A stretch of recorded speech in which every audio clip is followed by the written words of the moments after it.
Good morning class twelfth class हमारा chapter 5 organising चल रहा था। तो ऑर्गेनाइजिंग में हमने फर्स्ट टॉपिक क्लियर कर लिया था, meaning of organisation, step process of organisation, importance of organisation. ये सारे कॉन्सेप्ट हमारे लास्ट क्लास में क्लियर हो गए थे। एंड देन आज हमारा होगा ऑर्गेनाइजेशनल स्ट्रक्चर। अब ऑर्गेनाइजेशनल स्ट्रक्चर कैसा होता है किसी भी बिज़नेस को, किसी भी ऑर्गेनाइजेशन को रन करने के लिए। जैसे इसमें आपके फंक्शनल स्ट्रक्चर की बात करेंगे और डिविजनल स्ट्रक्चर की बात करेंगे। ऑर्गेनाइजेशनल स्ट्रक्चर एक तरीके का फ्रेमवर्क होता है मैनेजियल डिसीजन का। ऑर्गेनाइजेशन में जो परफॉर्म होना है वर्क, जो भी एक्टिविटी परफॉर्म होनी है हमारे ऑर्गेनाइजेशन में, तो उसका एक तरीके से फ्रेमवर्क होता है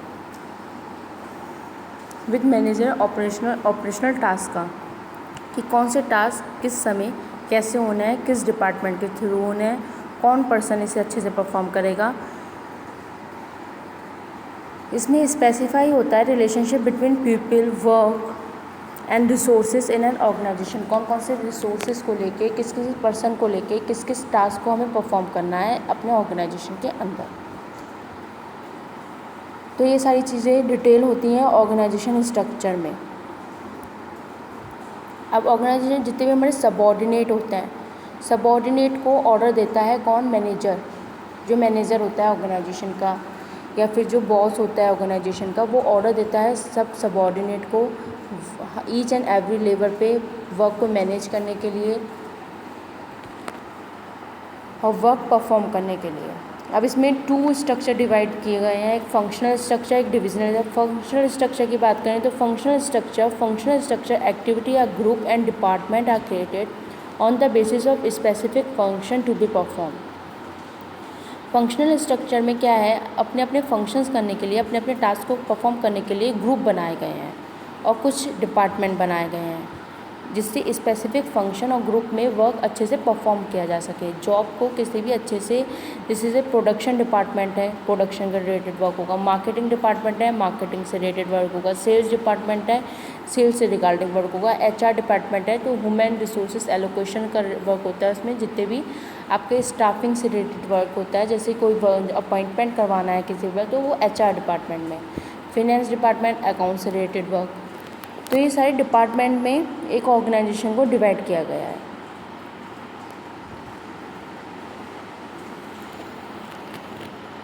फंक्शनल डिपार्टमेंट की बात करें तो इसके एडवांटेज ये हैं, फंक्शनल डिपार्टमेंट होने से वर्क का जो ऑक्यूपेशन है स्पेसिफाइड फंक्शन में डिवाइड हो जाता है। प्रमोट होता है efficiency and utilisation of manpower का। मैन की एनर्जी कभी भी, किसी भी एम्प्लॉय की एनर्जी वेस्ट नहीं होती, किसी भी पर्सन की एनर्जी वेस्ट नहीं होती in this manager functional organisation structure में।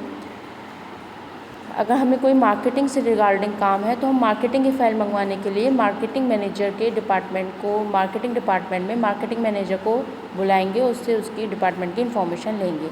अगर हमें सेल्स से रिगार्डिंग कोई इन्फॉर्मेशन लेनी है तो सेल्स डिपार्टमेंट में सेल मैनेजर से हम कोई भी इन्फॉर्मेशन लेंगे। अब इसके एडवांटेज के साथ इससे क्या हुआ है, इंक्रीज हुई manager and operational efficiency, reduce हुआ डुप्लीकेशन ऑफ वर्क, हेल्प हुई training of the employee easily,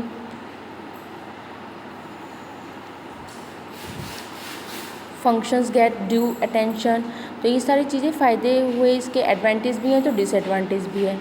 कि फंक्शनल स्ट्रक्चर में give more importance to the objective of functional head, मतलब जो भी अगर कोई इन्फॉर्मेशन लेनी है तो हेड ऑफ़ द मेंबर को ही, हेड ऑफ़ द डिपार्टमेंट को ही, HOD को ही बुलाया जाता है किसी भी डिपार्टमेंट के। कोई उससे HOD के अंडर में वर्क कर रहे हैं एम्प्लॉइज़, तो एम्प्लॉय से कोई कनेक्शन नहीं करा जाता है, सिर्फ HOD से ही लिंकअप होता है। तो एम्प्लॉय का कनेक्शन एक तरीके से कह सकते हो थोड़ा सा टॉप लेवल मैनेजमेंट से कट हो जाता है, क्योंकि जब मिडल लेवल से ही वर्क चल रहा है तो वो एम्प्लॉय से कोई कनेक्शन करते नहीं है। लैक ऑफ कोऑर्डिनेशन की भी कभी कभी डिफरेंट डिपार्टमेंट में प्रॉब्लम क्रिएट होती है।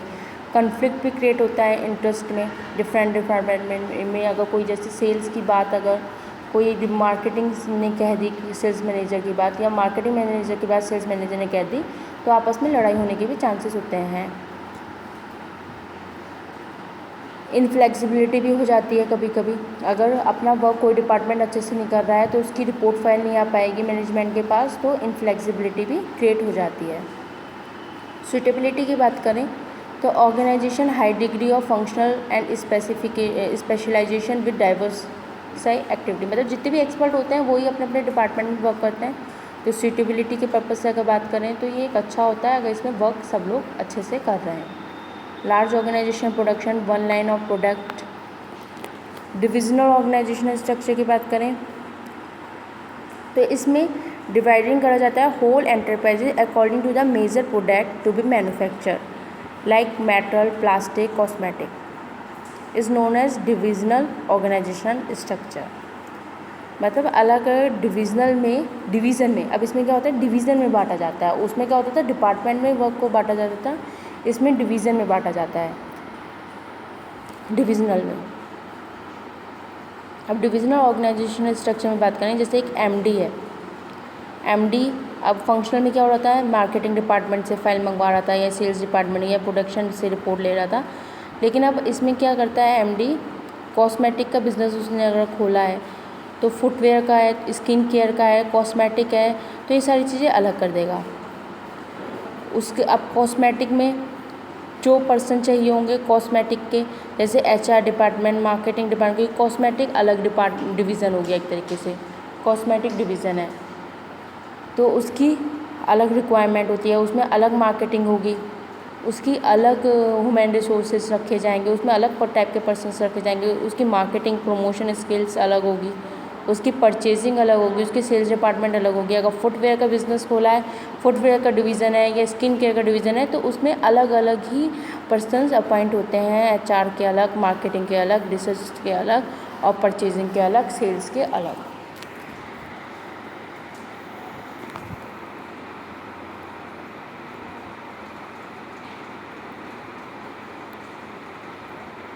फुटवेयर का डिपार्टमेंट है या स्किन केयर का डिपार्टमेंट है तो एमडी अलग सारे डिवीज़न में डिवाइड कर देगा। एमडी की तरफ से कॉस्मेटिक डिवीज़न से अगर उसे कोई रिपोर्ट फाइल चाहिए कोई एचआर की या फिर मार्केटिंग की कि उसमें कैसी बिज़नेस उसकी रन कर रही है, कैसा उसका बिज़नेस प्रॉफिट में जा रहा है लॉस में, तो वो सेल्स आउटपुट अगर देखना चाह रहा है एमडी तो वो कॉस्मेटिक डिवीज़न से बात करेगा।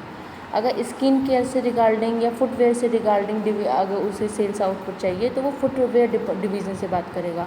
अगर स्किन केयर से रिगार्डिंग अगर उसे कोई सेल आउटपुट चाहिए तो वो स्किन केयर डिवीज़न से उसके बारे में डिस्कशन करेगा एमडी।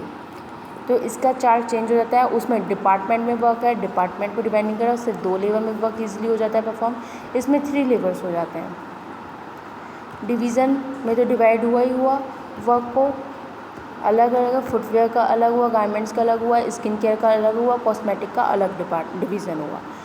डिपार्टमेंट में तो चेंज करे ही करा, मतलब डिपार्टमेंट नहीं हुआ, इसमें डिवीज़न हुआ। डिवीज़न और डिपार्टमेंट में चेंजेस है। डिपार्टमेंट में क्या है, मार्केटिंग डिपार्टमेंट में पूरा मार्केटिंग मैनेजर रिपोर्ट रखता है। अब डिवीज़न में क्या है, वर्क को डिवीज़न कर दिया गया, डिवाइड कर दिया गया और ईजी कर दिया गया। कॉस्मेटिक तो कॉस्मेटिक डिवीज़न है तो कॉस्मेटिक डिवीज़न में अलग मार्केटिंग हो रही है, फुटवेयर डिवीज़न में अलग मार्केटिंग हो रही है, स्किन केयर डिवीज़न में अलग मार्केटिंग हो रही है। अब इसकी अगर एडवांटेज की बात करें तो product specialisation help in overall development of the skill of department head. तो अगर कोई भी इसमें प्रोडक्ट से रिलेटेड कोई भी एक्सपर्ट होते हैं, अगर उन्हें कुछ डेवलपमेंट करवाना है तो वो डिपार्टमेंट हेड से क्लियर करेंगे। डिपार्टमेंट हेड किससे क्लियर करेगा, एमडी से क्लियर करेगा। तो इस तरीके से इसमें वर्क परफॉर्म होगा, मतलब इसमें थोड़ा लॉन्ग प्रोसेस में हो जाएगा। उसमें क्या होता, डायरेक्ट डिपार्टमेंट हेड से बात होती तो डिपार्टमेंट हेड भी आपका डिसीजन ले सकता था, उसके बाद ये राइट होता है क्योंकि वो एमडी ने उसे अपॉइंट कर रखा है तो एमडी ने उसके ऊपर ही सारा वर्क छोड़ रखा है फंक्शनल में। बट डिवीज़न में मैनेजर के ऊपर से वर्कलोड हट जाता है, लेकिन एम्प्लॉयज़ के ऊपर वर्कलोड अच्छा खासा आ जाता है डिवीज़न में, अगर किसी भी डिवीज़न में वर्क हो रहा है तब। It help in fixation of responsibility and accountability of departmental head. Advantage है इसके, अगर डिपार्टमेंटल हेड के पास अकाउंटेबिलिटी और रेस्पॉन्सिबिलिटी का डिवीज़न अच्छे से कर रखा है एमडी ने, अगर उसे राइट दे रखे हैं कि वो डिसीज़न ईजिली ले सकता है अपने डिपार्टमेंट के बारे में, अपने डिवीज़न के बारे में, डिपार्टमेंट नहीं यहाँ पे यूज़ करेंगे डिवीज़न, अगर अपने डिवीज़न के बारे में उसे राइट दे रखा है एमडी ने, तो वो ईजिली डिसीज़न ले लेता है अपने बिजनेस के लिए।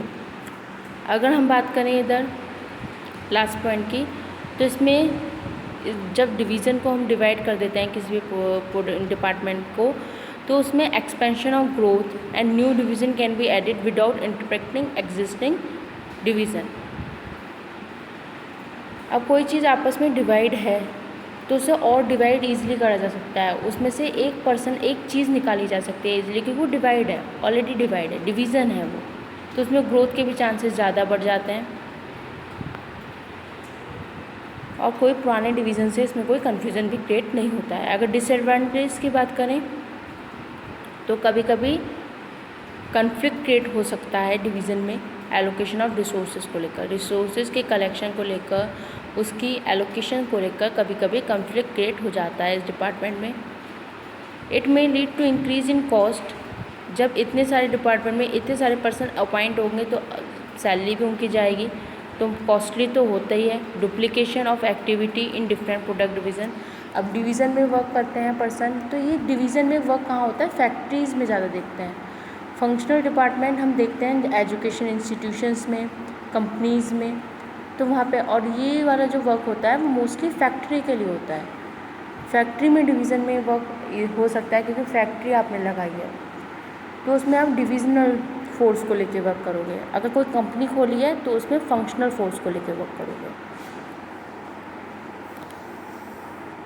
सूटेबिलिटी की बात करें तो ये स्ट्रक्चर सूटेबल है ऑर्गेनाइजेशन प्रोड्यूसिंग मल्टी प्रोडक्ट और different line of product requiring product specialisation, growing company which intend to add more line of product in future adopt this structure. अगर कोई कंपनी भी इस लेना चाहती है इस डिवीज़न स्ट्रक्चर की फोर्सेस को, तो वो ले सकती है, लेकिन उसकी कंपनी की जो पोजीशन होनी चाहिए वो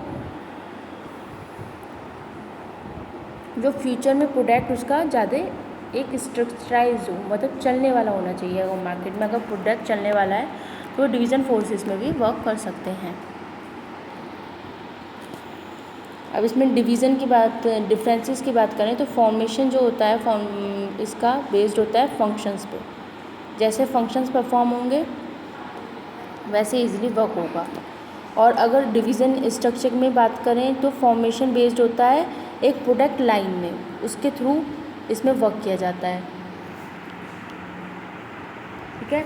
और उसके अगर स्पेशलाइजेशन की बात करें तो फंक्शनल स्पेशलाइजेशन होता है कि फंक्शन में डिवाइड कर दिया गया है। और डिवीज़न स्पेशलाइजेशन की बात करें तो प्रोडक्ट में स्पेशलाइजेशन होता है कि किसी भी प्रोडक्ट को स्पेशलाइज करके मार्केट में दिया गया है। रेस्पॉन्सिबिलिटी की बात करें